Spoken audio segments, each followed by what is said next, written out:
porque nesse tipo de fogão que você está falando, a comida não vai diretamente nele. Eita, Mas rapaz, como é que dizia o professor Raimundo quando aquele aluno nerd dizia a resposta correta?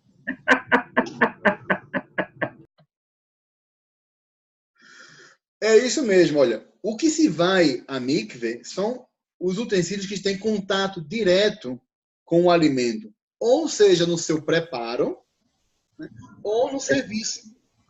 É o Okay? caso você disse o exemplo da torradeira, né? Tem aquela sanduicheira também, que você bota o pão direto nela. Algumas estufas também, que você coloca o alimento direto. Esse tipo de alimento, esse tipo de equipamento que o contato é direto. Liquidificador. Micro-ondas. Não, micro-ondas não, bicho. Né? Micro-ondas a Micro-ondas de gente não homem, bota sim. Micro-ondas de homem, sim, que tem um prato dentro, né? É. Micro-ondas já vem com um prato, tá beleza. Mas no caso que a pessoa vai usar o prato do micro-ondas para comer, né? Porque é um prato relativamente proporcional. Então, somente o prato vai para micro. Okay? Não todo E o micro-ondas. prato, em geral, é de vidro, né? Não, mas Dá para vidro vai para retirar. mikve. Olha aí na tabela. E dá para retirá-lo, eu estou dizendo, né? Sim, dá para O retirar. prato é desconectado. Você retira o prato, leva na mikve e volta. Mas aí é que está. Aí a gente tem que entender o seguinte. Para tudo isso, a gente vai dizer uma brachá. Claro que se eu tenho 10 utensílios para levar a mikve, eu só vou fazer uma vez a brachá pelo primeiro e isso vai liberar para todos, né? Por isso que a brachá é a seguinte: Baruch atah Hashem Elokeinu melech haolam, asher kideshah b'mitzvotav, vetzivan al tevilat keli ou kelim, né? É uma mitzvah que você pode usar no singular ou no plural. Se você tiver somente um, você diz no singular. Se tiver mais de um, você usa no plural. Se você esquecer, se confundir e usar plural no singular, singular no plural, também não tem nenhum problema, tá válido. Ok? Mas a gente tem que ter em mente que a gente vai fazer uma brachá. E uma brachá a gente está evocando o nome santo de Hashem. E ao evocar o nome santo de Hashem, é proibido evocá-lo em vão. Então, quando eu vou levar um objeto a mikve, eu tenho que levar o objeto ao qual está obrigado a ser levado a mikve. E fazer a brachá sobre aquilo que está obrigado. Se eu tenho um objeto que eu tenho dúvida se ele deve ir para a mikve ou não, então eu levo um outro. Eu tenho duas opções. Ou eu levo um outro objeto que ele seja sim obrigatório em mikve e faça a brachá sobre ele. E depois imijo o outro que tenho dúvida. Ou eu imirjo sem brachá. Somente objeto em dúvida. Né? Então, no caso do prato de micro-ondas, a menos que a pessoa vá usar o prato diretamente no alimento, aí ela deve me levar para mim que vai ser a brachá. Se ela não vai usar o prato diretamente com o alimento, ela não precisa levar a mikve. E se ela vai querer levar por ser um acaso, algum dia na vida, não faltou os pratos em casa e eu quero usar isso, então eu vou me precaver. Então ela vai levar e vai fazer uma das duas opções. Ou emergir sem brachá, porque é o único objeto que tem, ou levar um outro objeto, um garfo, uma faca, né, ou uma coisa de metal ou de vidro, que tem um copo, né, que tem contato diretamente com o alimento e emerge aí e vai estar tudo beleza. Ok?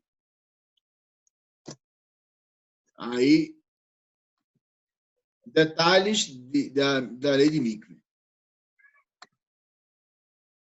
Sempre que um utensílio de cozinha passa de propriedade de um não-judeu para um judeu, deve-se fazer mikve. Okay? Então, sempre quando se compra de um não-judeu, faz mikve. Independente de quantas vezes esse objeto é transferido. Por exemplo, eu comprei os pratos de seu Raimundo. Né? Comprei os pratos de seu Raimundo. Vou pegar esses pratos e vou fazer mikve. Utilizei os pratos, está muito lindo e perfeito, mas veio seu Severino e diz: rapaz, que prato bonito, rapaz. Por quanto você comprou esses pratos? Ah, comprei por $100. Mentira, comprei por R$1,99. Ah, mas eu quero esses pratos. É muito bonito, mano. Você quer? Me deu $100, você recebe o prato. E ele vai e compra. Então, Severino comprou de mim os pratos. Passou da minha propriedade para a propriedade do não-judeu. Veio Jovino, viu os pratos e disse, rapaz, que prato bonito. E Severino disse, mas rapaz, é porque eu estou numa situação financeira difícil, gastei muito dinheiro e eu quero me desfazer desses pratos. E Jovino pergunta, e aí, e quanto você quer nesses pratos? Ah, eu paguei $100. Ah, eu só dou R$1,99. Aí Jovino vai e compra os pratos e também por R$1,99.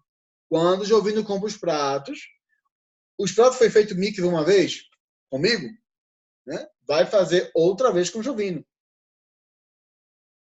Então, independente do mesmo objeto, à medida que ele vai sendo transferido de propriedade em propriedade, sempre que há essa transferência entre não-judeu para o judeu, ainda que se repita várias vezes, ele vai passar pela mikve várias vezes.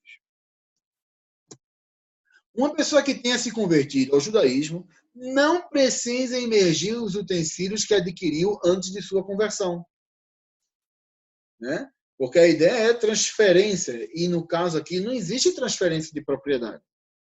E também porque a mikve de objetos, dos utensílios de cozinha, não é por pureza. Embora que a Torá traga o sentido de pureza, mas o sentido aí explica a Guemará, que é a transferência da impureza dos povos para a pureza de Israel. Não é que o prato, o objeto, estivesse em algum momento impuro.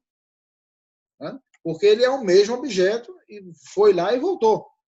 Certo?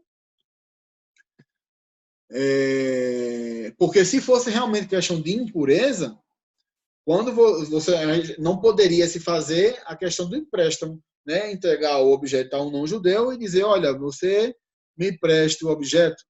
Né? Eu fechar. Me empresta o objeto. Então, se ele tivesse que emprestar o objeto, se fosse uma questão de pureza realmente, eu teria que fazer igual a mikve para poder usar, mas não é o caso, certo? Alimento kasher que foi preparado ou servido em um tecido que não tenha sido emergido em mikve, segue sendo kasher. Então, se por um acaso comprou vinho, né? Fulano de tal produz vinho.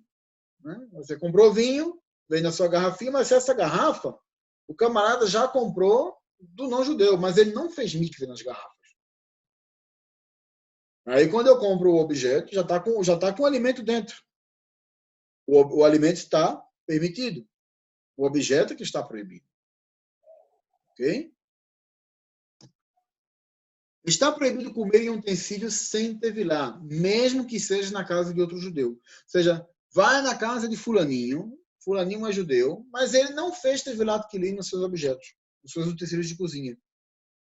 Com todo amor de coração, te amo, meu irmão, mas da sua comida nesses objetos eu não posso comer. Sua comida é kasher.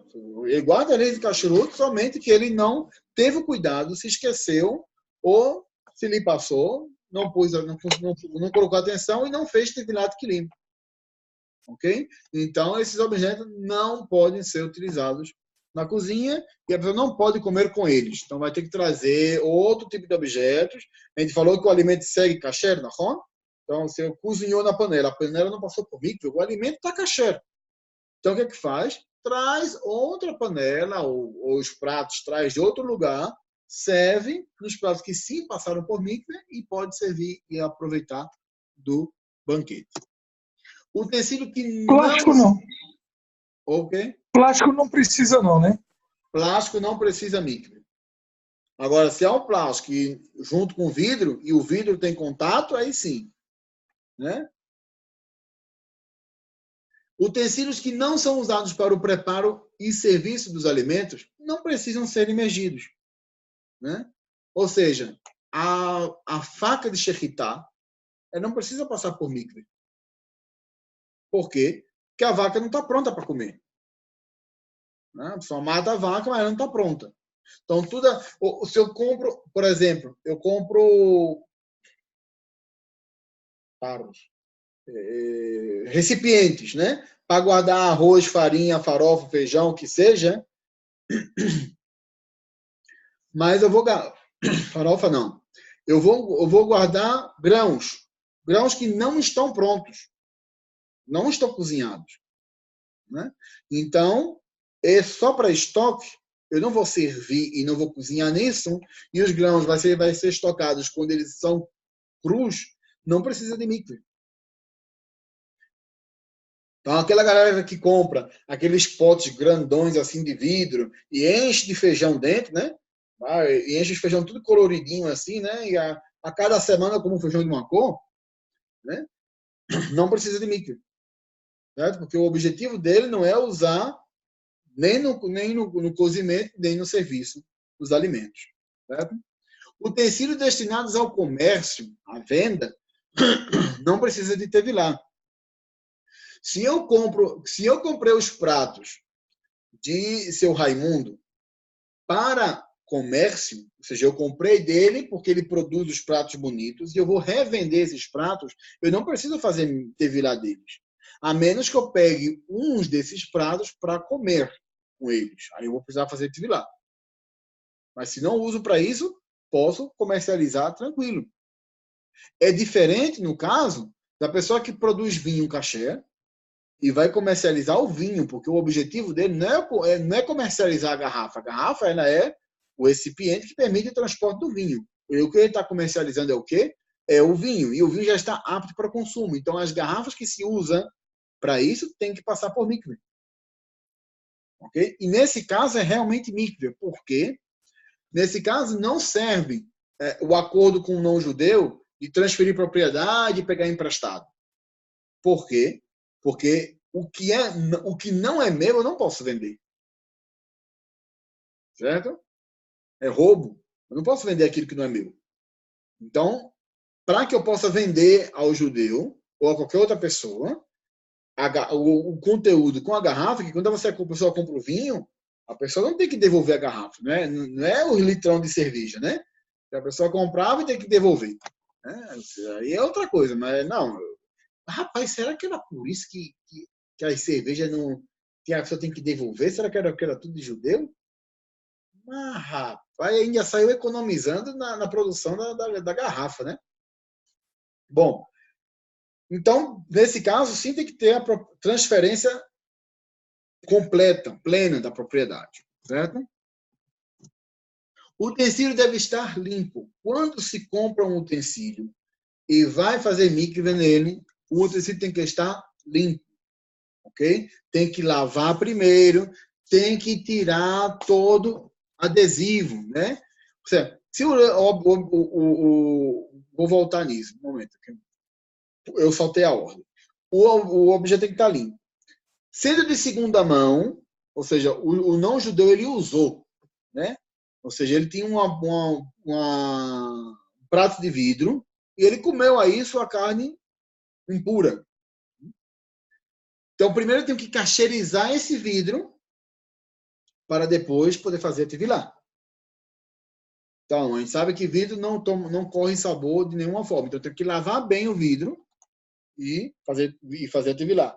Se é uma panela de segunda mão que o goi usou, e ele usou com alimentos impuros, claro que ele vai usar com alimento impuro, então essa panela eu tenho que primeiro lavar a panela, depois eu tenho que cacherizar a panela e em seguida fazer a mikve na panela. Ok? Não pode haver hatzitza. Guardem esse nome, essa palavra, hatzitza. Hatzitza é uma interrupção entre um objeto e outro. Numa sinagoga existe uma separação entre homens e mulheres que se chama mechitza. É a mesma raiz. Mechitza, hatzitza. Kol davar shechotzetz, que separa, que impede o contato direto. Então, um objeto não pode haver hatzitza. Ou seja, se ele tem adesivos, que toda panela tem o infeliz do satanás daquele adesivo que está pegado na panela e você raspa e não sai. Você passa a bombril e fica a cola ali. Eu quero saber que cola é aquela para pegar minha cama. Se alguém souber, por favor, me diga, porque é a única cola que não se despega é a da panela e do vidro. Né? Mas descobri já como tirar. Com casca de laranja. Você pega a casca da laranja, espreme a casca, o suco que sai da casca de laranja, junto com a casca você esfrega na cola, sai todinha. Fica a dica. E depois que você remove isso, aí você bota na mikve e pode imergir na mikve. O objeto deve ser imergido por completo de única só vez. Não é que você pode pegar o objeto, né? O objeto é grande, a mikve é pequena, então eu vou botar aqui metade, depois eu volto, dou uma volta no objeto e boto outra metade. Não. Isso serve quando vai fazer a cacherização. Mas na mikve, não. Na mikve você pega o objeto, mergulha na mikve e você solta o objeto e pega de novo. Porque se você não pegar de novo, pelo menos as mikve aqui de Israel são fundas, né? E se perde. Você bota o objeto ali, não pegou, meu amigo. Tchau. Então, o objeto tem que ter contato completo. Então, se ele tem tampa, tem que destampar. Se ele é um objeto que tem partes, você tem que cuidar de que ele se abra completamente.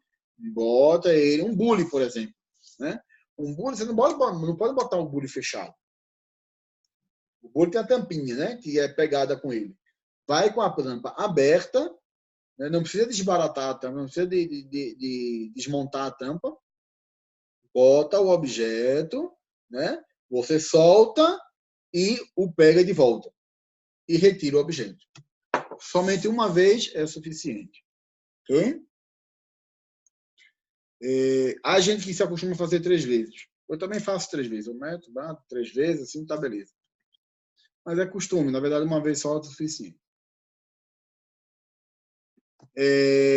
Crianças não podem emergir utensílios a menos que sejam frente de adultos, ou seja, sejam acompanhadas e supervisionadas por adultos. Ok? Utensílios sobre os quais recai dúvida sobre a tevilá foi o que a gente já falou antes, né? Deve fazer a imersão sem brachá ou usar um objeto que seja obrigatório e aí está tudo de boa. Agora vem a parte que perguntou o Fábio. Arsharat Kelim. Como cacherizar? Antes disso, eu pergunto, gente, tem dúvida sobre Tevilat Kelim?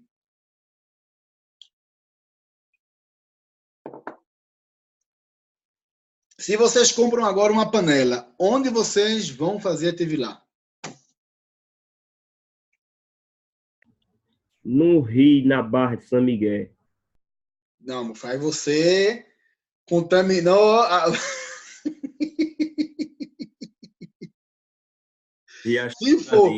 Se for aquele lá da Ponta Grossa, lá, aquele canal lá que passa por ali, não vá não, meu filho.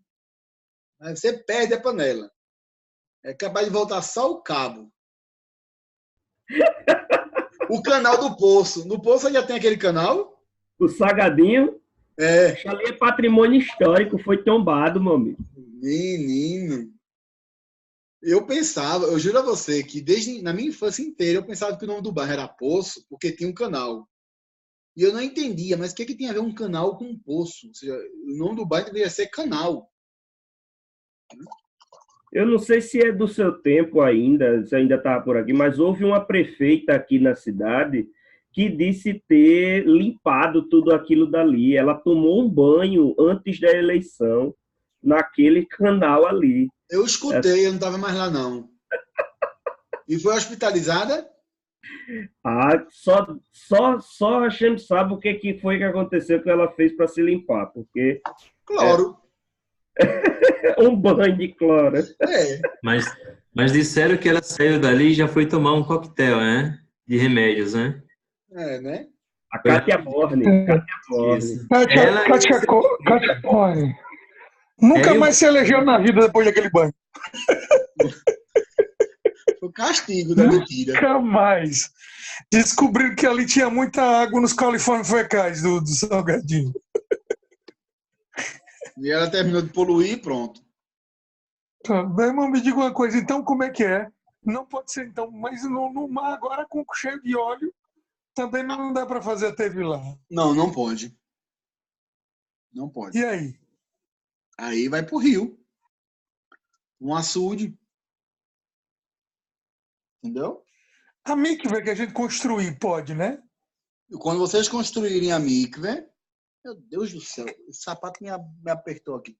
Quando vocês construírem a mikve, vai construir a mikve em duas partes, né? Vai fazer a parte que é das mulheres, para que as mulheres se banhem, e a parte que é dos utensílios, né? Porque, por dois motivos, né? Um, porque, não sei, pela vez a pessoa pode se confundir, querer chegar a fazer Tevilat Kilim e na hora das mulheres, né? Mulheres sempre faz mikve à noite. Então, à noite, homem não se aproxima de mikve, né? Vai se pondo o sol? Não. Homem faz mikve de dia, de manhã cedo. Esse é o horário como faz mikve, manhã cedo. Mulheres fazem à noite.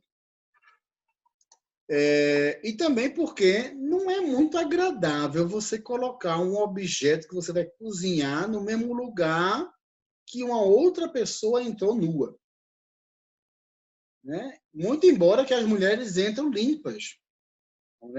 Antes de entrar na mikve, ela tem que tomar banho, ela corta as unhas, tira os esmaltes, tira a maquiagem, escova o cabelo, tira todos os nós do cabelo, toma banho com água muito quente para limpar. Ela se purifica, porque é regra, gente, é regra. Antes de se purificar, tem que se limpar. É uma regra do judaísmo. Isso serve tanto para o ser humano como serve para os utensílios. A gente viu agora, né? Antes de fazer passar na mikve, tem que fazer o quê? Tem que limpar. Aqui também, na cacherização, antes de cacherizar, também tem que lavar. Não adianta você pegar a panela que saiu agora do fogo, toda suja, toda mulungrenta, e levar para cacherizar. Você chegar no camarada que vai cacherizar, ele vai olhar assim e vai dizer, meu amigo, pega essa panela e cacherize no lixo. Vai se livre. Né? Eu vi casos assim, de chegar em Pêssar e chegar a gente com as panelas. Eu não sei onde é que o povo tira umas panelas tão velhas. Eu não sei se é porque eu gosto tanto de cozinha, eu adoro cozinha. Porque gordo gosta de comer. Comida está na cozinha. Então a gente está. É uma relação de amor. Né? E as minhas panelas, bicho, eu troco panela a cada 2 anos, estou trocando panela. Que ficou machucada, feia, eu já descarto. E eu vejo quando eu chego para fazer a Sharat Kelim, né, levar as coisas na Agará, na água fervendo, tem gente que traz as panelas, meu amigo, que não tem mais forma, não. A panela parece a lua. Eu não sei o que o povo faz com aquela panela. Golpeia, joga, não sei. E feia, toda cheia de mugre, toda pegando. Teve uma que o camarada disse, minha senhora, eu não posso botar essa panela aqui na água, não. A senhora tem que lavar. Olha que vergonha. Imagina. Pois sim, acontece. Então, isso é regra. Né? Então, mas como não é muito legal você botar um objeto que você vai comer, vai cozinhar numa água que alguém já se entrou dentro, né? Então, se tem a mikve das mulheres e se tem a mikve separado para os utensílios. E para aqueles que são racídicos também querem usar mikve, e existe a mikve separada para homens, porque as mulheres não gostam muito dessa história de entrar num lugar e encontrar pelos aí. Né? Então, e como o objetivo é que as mulheres o façam mikve, então tem que deixar perfeito para elas. Certo? Em que situações cacherizamos um utensílio? Quando adquirido por um não-judeu de segunda mão. O não-judeu usou um utensílio, né? Usou uma panela, uma colher, o que seja, que a gente vai usar também, a gente tem que cacherizar esse objeto. Certo? Quando utilizado para o preparo ou serviço de alimento, não caché. Ou seja, o objeto é nosso. Né? Mas, por um equívoco, cozinhei aí carne não caché. certo? Então, eu tenho que cacherizar esse objeto antes de utilizá-lo, certo? Também quando se necessita mudar de uso de um utensílio de carne para leite e vice-versa. Eu tenho um objetivo que é de carne, usei para carne. Agora eu quero usar para leite. Tem uma Gezerá dos sábios que me obriga a fazer a Acharat Kelim, que é para ter um impedimento aí, uma dificuldade, uma barreira que me evite de estar utilizando uma panela aqui e ali e me confundir, né? Quando se quer habilitar um utensílio para usar em Pesach, né? Eu tenho um utensílio que quero usar para Pesach, esse utensílio já foi usado com Hametz, né? E o utensílio é kasher, não é, o utensílio tá beleza. Somente que para Pesach tem uma gezerá especial que tem que kasherizar esse utensílio, retirar o sabor de Hametz que tem no utensílio e assim poder utilizar em Pesach. Ok? Acharat Kelim. A ideia de cacherização é de eliminar o sabor do proibido. A regra é simples, né? E se baseia em que, na mesma forma em que um utensílio absorve o sabor, ele também vai expelir o sabor. Ok? Então, em hebraico, eles dizemos kebol ou karpolto, mas é bol o, aquilo que boleia. Boleia é tragar, absorver, né? Quando eu tomo água, ani boleia, mãe, ani boleia. Então, livloa é absorver, tragar, engolir. E liflot é expelir, né? Botar para fora, se eliminar dele. Então, a regra é muito simples. Da mesma forma que o objeto absorve o sabor, ele também vai eliminar o sabor, certo? E isso tudo vai depender da maioria do uso. Ok? O que significa isso? Significa o seguinte: eu tenho uma queará, como é que eu diz isso? Uma vasilha de metal, ok? Ela não é um prato, é como um prato fundo, né? É uma concha, assim, uma vasilha. Como é? Uma bandeja? Não, não é uma bandeja. Você tem um prato assim, né? Um prato, só que ele é mais fundo. É como você pode fazer uma salada, alguma coisa assim. Certo? Tigela. Pronto. Tigela, essa é a palavra. Então você tem uma tigela de metal, certo? Eu uso essa tigela nos 12 meses do ano, nos 364 dias do ano, eu uso essa panela, essa tigela fria. O que eu faço? Eu boto leite nela, frio. Frio, sempre frio. Tomo meu leite nessa tigela. Uma vez no ano, eu peguei essa tigela e botei no fogo e cozinhei o leite nela. A regra é que o objeto ele vai absorver o sabor da mesma forma como ele vai também expelir. Ou seja, se o objeto absorve o sabor frio, ele expele frio. Ou seja, eu tenho o objeto, tenho essa taça, e eu só uso ela para leite frio. Se é frio, eu não preciso usar nada quente. Eu vou na pia, lavo, tá novo. Já está cacherizado. Eu tenho essa taça, mas ela é usada com leite, mas eu despejo dentro o leite quente. Como é que ele absorveu o sabor? Despejando dentro do leite quente. Então, como é que eu vou liberar o sabor? Como é que eu vou casteirizar? Despejando dentro da água quente. Entende-se por água quente, água fervendo com né? Fervilhando. Esse copo, né? Ele é uma super taça de café. Eu coloco ela no fogo e preparo o café dentro. Eita, taça macha ela vai diretamente no fogo. Ela teve contato direto com fogo, com líquido. Então, como é que eu vou casteirizar? Eu vou pegar o líquido que está em contato com o fogo fervendo e vou mergulhá-la aí. Né? Essa é a regra.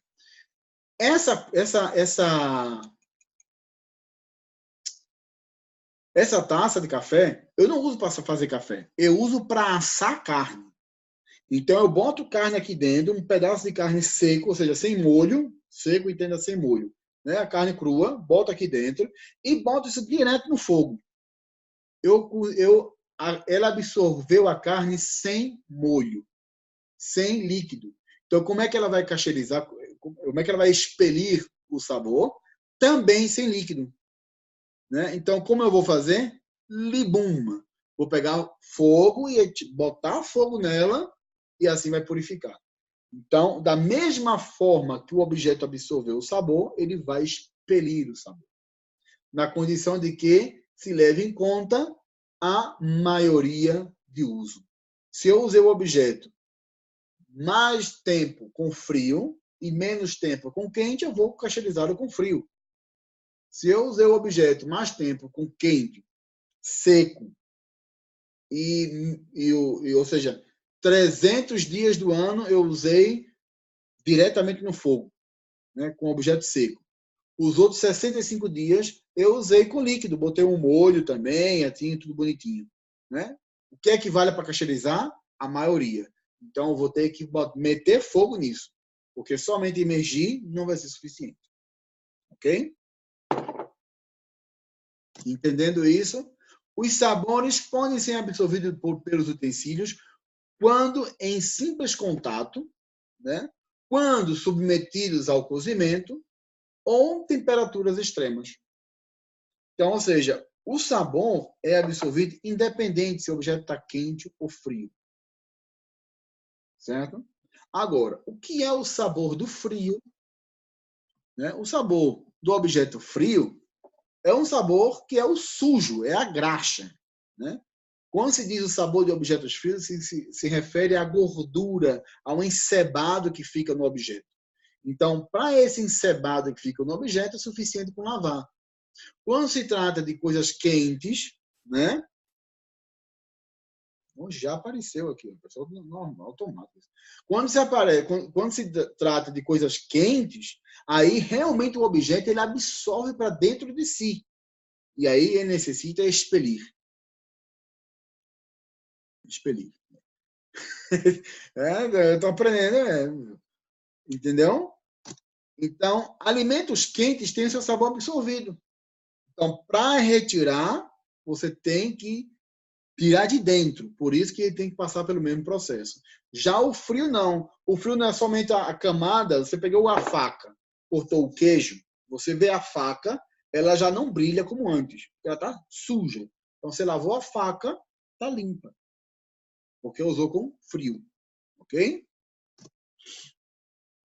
Claro, isso aqui eu vou tratar mais na frente, quando a gente começar a tratar de acharat de carne para leite, a gente vai voltar a falar tudo isso. Entendeu? Porque há casos específicos. Eu estou falando de uma forma geral. Certo? Vai voltar nisso, não se preocupem, quem vai trabalhar muito nisso aqui. E Baruch Hashem, chegamos ao final. Há 3 formas de achará, das quais há também seus derivados. Ok? Uma achará, uma forma de cacherizar é por frio. Né? Aquilo que se sujou, que se encebou, e eu vou fazer o quê? A hadachá, leadiar. Mas é leadiar? Leadiar é lavar. Lavar bem, com água, sabão, tudo isso. Né? Lavagem há 2 tipos. Eu poderia ter usado o termo limpeza, certo? Só que limpeza não corresponde a substantivo que traz a halachá. Então, não poderia usar hadachá e dizer que é limpeza, porque, na verdade, significa lavar. Por isso que eu usei lavagem. Mas ela tem 2 formas. Uma é na etzakim, mas é na etzakim. Quem já escutou aquela história de que o judeu purifica sua faca e enfia na terra? Né? Isso não é nada mais, nada menos do que limpar a faca. Porque na época não existia bombril. Né? Como é que limpava a faca sem bombril? Mete na terra, né? Limpou. Isso eu vi Enfim, na minha região lá no Seridó, o pessoal tinha essa história. Você falou com memória de criança. Justamente. Rapaz, Caleb. olha, eu digo a vocês, eu tenho uma memória, mas ninguém me confirma isso. Na verdade, ninguém nunca me confirmou isso, mas eu tenho uma memória de ver facas enterradas no quintal da minha avó. Nunca perguntei, porque eu era muito menino. Né? Para mim, é faca enterrada. Na minha família, até hoje, a minha irmã diz que, rapaz, a nossa avó, ela mexia com macumba. Ela disse, mas não, rapaz, isso são costumes de judeu antigo. Porque minha avó acendia uma vela toda sexta-feira atrás da porta. Né? E minha irmã disse, não, isso é coisa de macumba, que Dona Maria, que vivia do lado, a vizinha, era macumbeira. Né? Nem sei se a senhora era macumbeira mesmo, era uma senhora negra, talvez fosse, mas não sei. Mas era o que se dizia. Eu disse, mas minha irmã não tem nada a ver com isso, não. E eu tenho essa memória, eu me lembro, eu sei que no quintal da minha avó, eu vi facas enterradas aí. Se usava, se não usava, eu tenho essa memória, mas ninguém me confirma, que ninguém parou para botar atenção, ver, tem uma faca enterrada aí. E as velhas fazem isso e nem ensinam, ou seja, elas fazem porque elas fazem mesmo, é o costume, né? Bom, a outra forma de lavagem também é raspar, lixar, remover com camadas, diluir com ácido, lavar com sabão. Tudo isso são formas de limpar. Porque tem gente que diz que a madeira não se cacheriza. Não é verdade. Se pode cacherizar a madeira. Quem disse que não? Né? Eu pego madeira, usei para carne, certo? Quero usar para leite, lavo bem, está bem lavada, pego uma lixa, lixei, acabou. Tirei toda essa camada que teve contato com a carne, a colher de pau está nova, pode usar para leite sem nenhum problema. Mas ele não absorve, não, Caleb? Mas você retirou a parte que absorveu. Você já removeu. Ok? Se quiser, ainda pode botar na água quente também. Se usar a colher de pau com coisa quente, meta na água quente. Então. Mas tem que raspar. Isso é regra. Ok? Tem que lixar. Né? Remover camadas também. Ou seja, eu tenho uma superfície de madeira, né? Ou uma superfície de plástico grosso. Né? Tem uma superfície de plástico. E já dos cortes, disso ficou marcas aí, o alimento fica aí pegado, a graxa fica aí pegada. Então eu pego uma máquina dessa de raspar a madeira, que não raspa, ela saca as lâminas de madeira assim, ela corta, né? Que é para planar a madeira. Eu passo isso no plástico. Tchá, tchá, tchá, tchá, tchá, tchá. Saquei que tem essas camadas de cima. O plástico já é novo outra vez, já é uma superfície nova. Tá novo. Nenhum problema. Certo? Agora, porque são coisas tão baratas. A gente fala isso, mas é no campo das ideias. Né? Para você entender como funciona a regra. Mas são coisas tão baratas que ninguém vai dar esse trabalho. Joga fora e compra outro. Né? Mas quem quer fazer isso, né? Fica aí a opção. O segundo forma é Hagalá. Hagalá é imergir o objeto em água fervente. Certo? E ela tem duas formas. Uma é a imersão mesma do objeto. Né? Você tem uma panela maior, vai se acabar em 1 minuto, e a gente vai voltar para mais outros 10, 15 minutos para terminar. Certo? Eu já vou cancelar e a gente vai voltar. Okay? São mais 10, 15 minutos, não se preocupe.